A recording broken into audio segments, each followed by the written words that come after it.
आटपाडी तालुक्यामध्ये नूतन तहसीलदार सागर ढवळे यांनी पदभार स्वीकारल्यानंतर लगेचच कामाला सुरुवात केली व अनेक धाडसी निर्णय घेतले होते।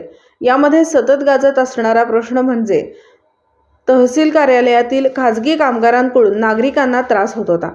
अशा अनेक संघटनांच्या तक्रारी होत्या। या तक्रारींच्या अनुषंगाने तहसीलदार सागर ढवळे यांनी तातडीने निर्णय घेऊन खाजगी कामगार बंद केले होते व त्यांच्या धाडसी निर्णयानंतर सर्व तालुक्यातून तहसीलदार सागर ढवळे यांचे अभिनंदन करण्यात आले होते।